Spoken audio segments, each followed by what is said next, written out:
Okay, y'all want to play? Let's play. Now, I tried to be very nice and do this thing, and I was done. Everybody and their mama started talking about Ayesha Curry situation after my video post.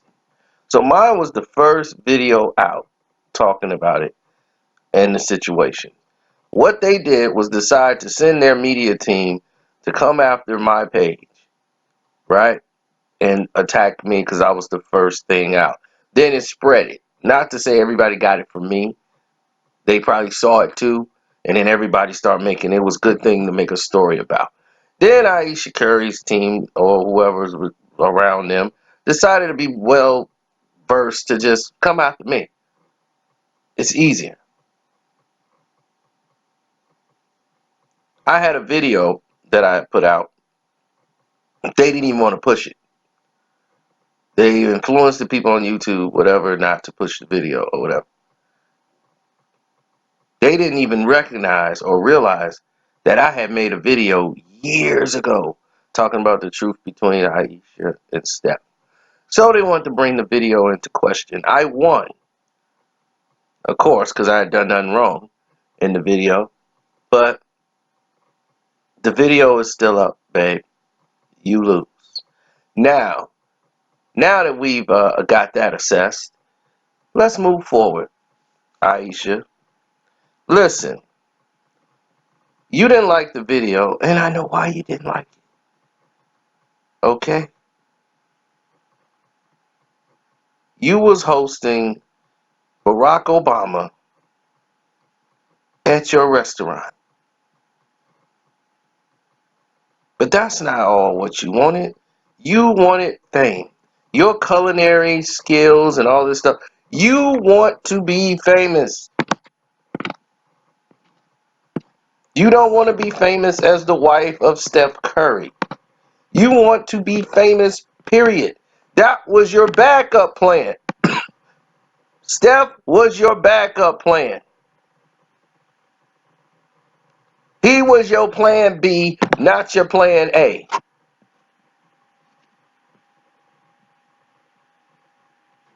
Y'all been selling this high school sweetheart lie for a long time, and we didn't say anything.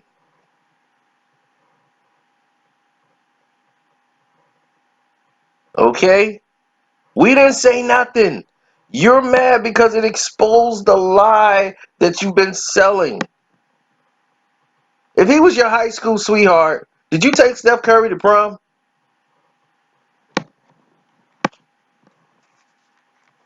Bye, Ayesha. Huh? Why'd you take Steph to prom if that was your high school sweetheart? No, but you sold that, and I didn't have nothing to say about it. Get your money however you got to get your money. I was done with it. It was no attack. It was based off the statement you made on the show. We made the assessment then. I told the people the truth about the relationship. People got upset. That stuff was done years ago. And you upset about that now?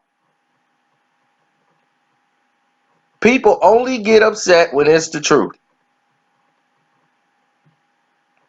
But you making a big one, Ayesha, thinking that you ready for this game. No, you didn't poke the wrong bear. Don't poke this bear. Because I was being nice. Don't let me get mean.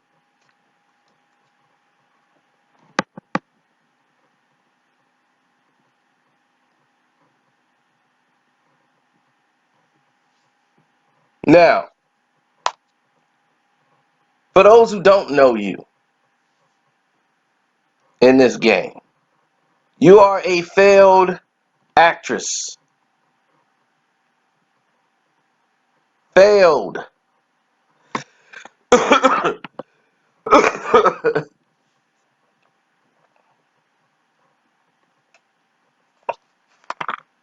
You tried to make it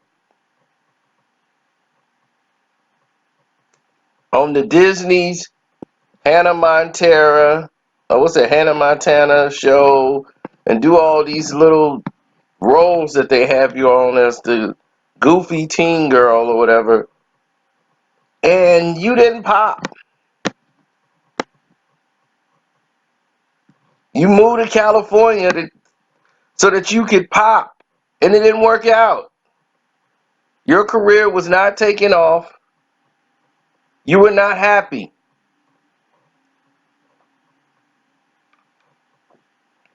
You knew you had Steph, who loved you to death. You was his boo. You knew you had him wrapped around your damn finger, but he wasn't really concerned. He'll always be there. He was a best friend. Girls know this all the time because they seen it. Girls, how many times you got the guy that keeps hanging around you and you know he like you, but you keep him in the friend zone because he ain't the person you really want to be with any damn way.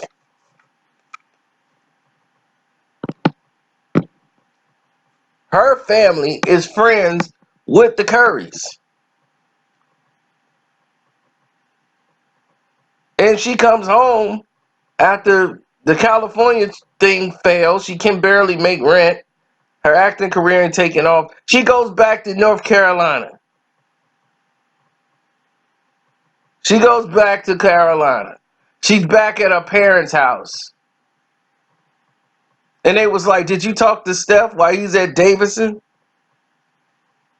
He went out to see you. Like, yeah, we hung out for a little bit. Yeah, we got to hang out and stuff. And her parents talked to her like, look, you don't want this guy to go marry somebody else. Ayesha, this is a life decision you better start making. That boy is interested in you, and you better go ahead and do what you need to do. That's what it went down. Y'all don't even know. This is exactly what went down. Once Steph got in the league, he thought he was going to New York. So he was looking at places in New York City, like, okay, we're going to go to New York. We're going to get this, I'm going to get drafted by the Knicks. The Knicks is the only team that was really scouting him to draft him. Steph Curry was going to be a New York Knick. It was coming up, and right before the Knicks could do it, Golden State snuck in and stole Steph Curry.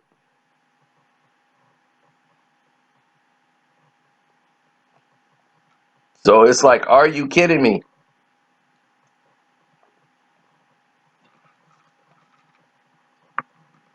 Steph had did no prep for Golden State. None.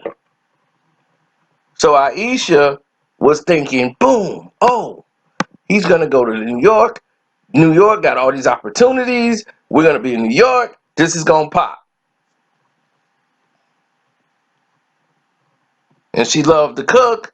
Now she had opportunity. She can go to cooking school. She can get her culinary degree. Now she can do her little YouTube vlogs and her little acting thing there so she can get all these opportunities. Steph opened a lot of doors for her to get these opportunities. But she always wanted to be more because she always wanted to be famous. There's nothing wrong with that. So there was nothing wrong in what I said in my video. I wasn't attacking you. I wasn't trying to minimize you.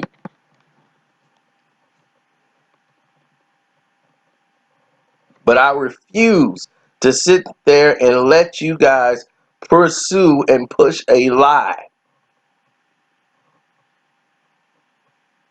You want attention. That's all. And there's nothing wrong with it. You want attention because this is not what you wanted. This was not your plan A. Your plan A was not to be the wife of Steph Curry. He wasn't your plan A. He was your fallback plan. You grew to love him. I didn't say you didn't love him. You grew to love him. But he wasn't your first love. You knew he loved you more than you loved him. You knew that. Nobody's dumb. And it's not about you being super gorgeous and he wasn't. It's the fact that you knew girls know guys' feelings. Guys throw their feelings out. They don't really guard them as well as women do. Women guard and be like, okay, I got that in the bag, I got this in the bag. You were dating another guy in high school. The guy you took to prom and everything else. You knew Steph was interested in you all that time, but you basically was treating him like a friend or another brother because y'all hung out around each other.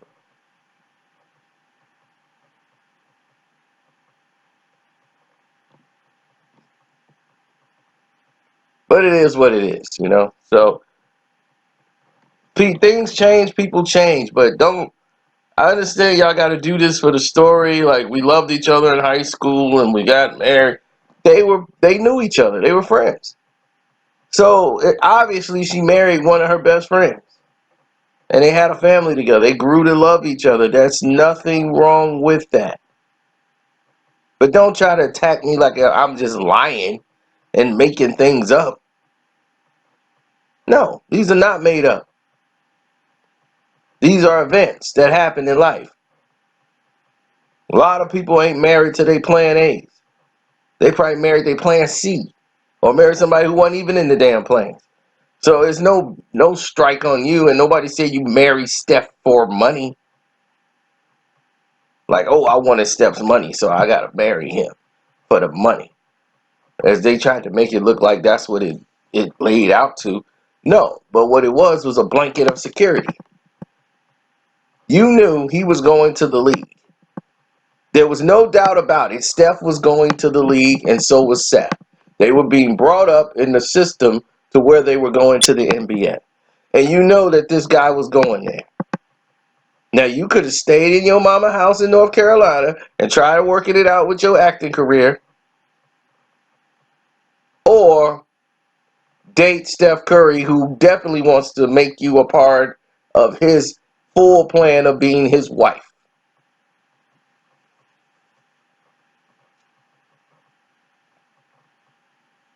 You was his one and only girl he loved.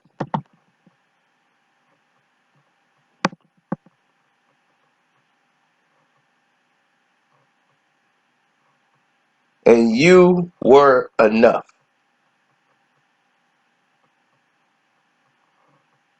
But you already knew that since high school. So him coming to the league, he was already being groomed before he even went to Davidson, playing with NBA players on the team. His father is Dale Curry. I mean, this is no surprise. So to think Steph's job security did not play a part in you saying, okay, let's make this a relationship, it would be foolish for someone to say that didn't play in the cards. Like, I didn't care if he was a janitor at the mall. BS.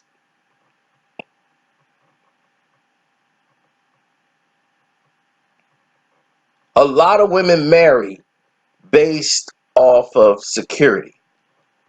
A lot of them do. More than love. The surveys are out there that job security plays a part in it. Because I want to know that he's a man and he's taking care of his responsibilities, and we come and make a union together. I know my husband can do this or I can do this. I don't have to carry the both of us. Now, some women marry because they tired of being alone. I just want a man in the house, and she don't care. She got to take care of him. You know, and you got men that's like that. Like, baby, what's in the kitchen to eat? Baby, what's in that? And they not pulling their own weight. But she got a man. So when she goes somewhere, he got to get dressed. He know he got to go wherever she say go. She know they got to do whatever they got to do. You know, so you have those situations.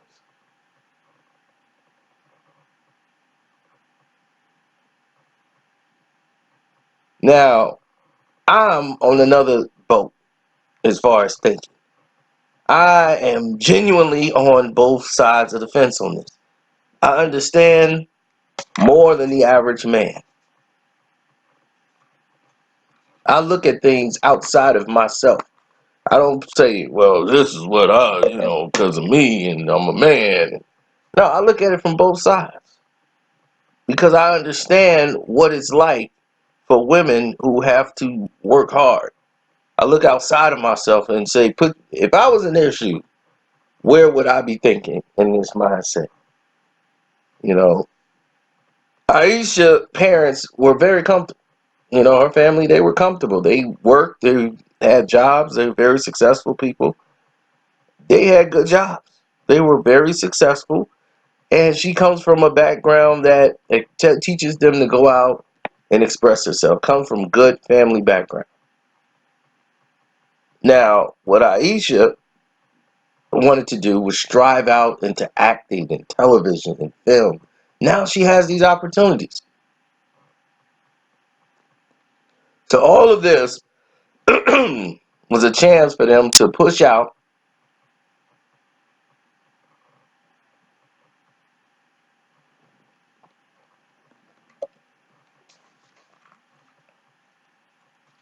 Strive in the world and do what they want to do, or what they felt they needed to do at the time.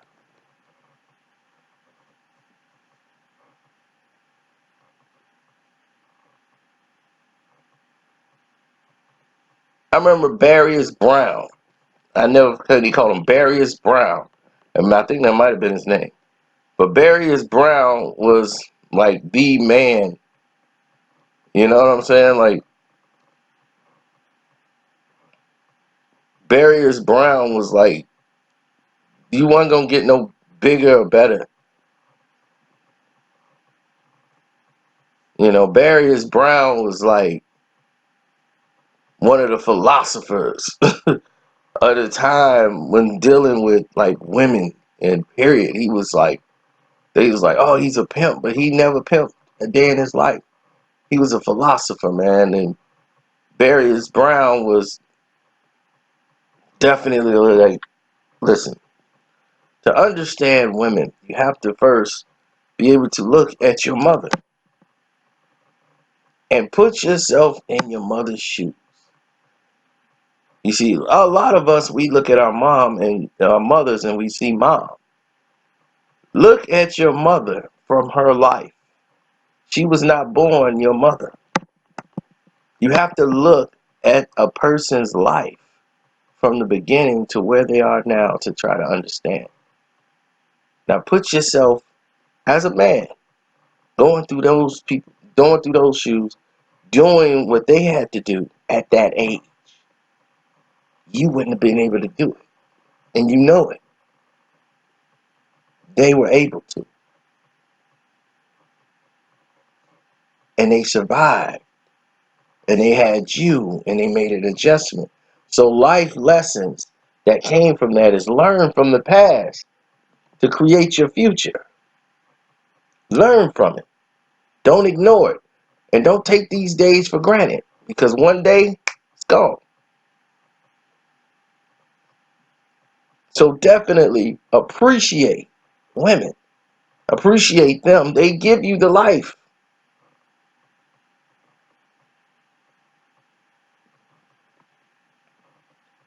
And the biggest crime in this country that black men have done was neglect the black woman. And Barrius Brown taught all of us a lot. But he said that was the biggest cancerous thing, worse than drugs, in the community.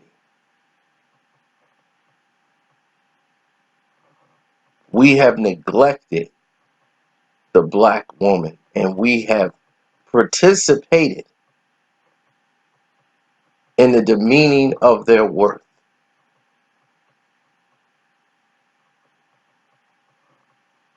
And he says that falls on us. As men, we're supposed to protect the queen. But we failed. And now they're insecure about what in the world direction they should even be going in. Because we didn't protect them. He's like, you go back 30 years to the 70s, the 60s, all the way back. We protected.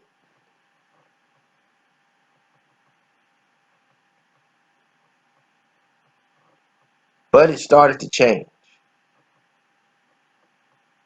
with welfare and all of these different jails, and then the influx of drugs. All of these things weakened the man, and the women was left unprotected. And most of them felt like we got to fend for self because the men are not strong enough to protect us anymore.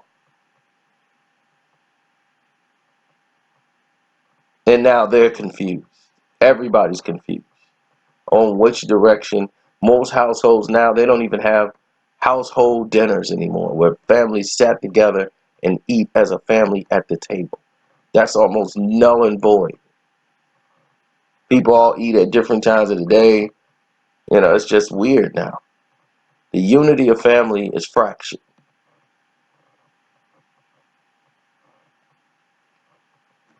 So we don't look down on you, Ayesha.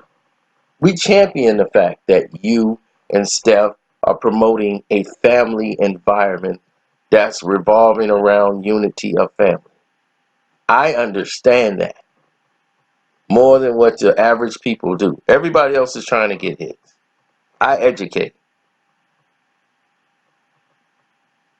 But if I point things out, I'm not pointing things out just for clicks of attention. I'm poking things out because it needs to be acknowledged. And some people out there want to know the truth. They actually do. Not everybody's out there like brain dead. There's a lot of people out there that want to know the truth. And then some of them are young. And I'm telling them, look,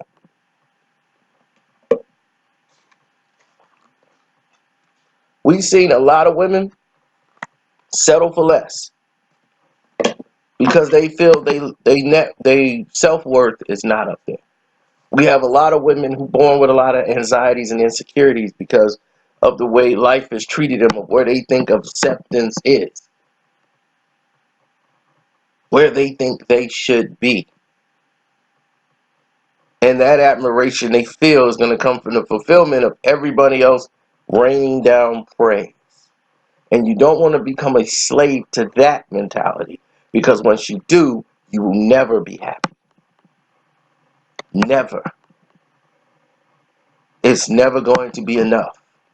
That cup will never get full. Because as much as they're giving you adulations for something, the moment it stops a little bit, you're going to be right back in that mode. You're just delaying the inevitable.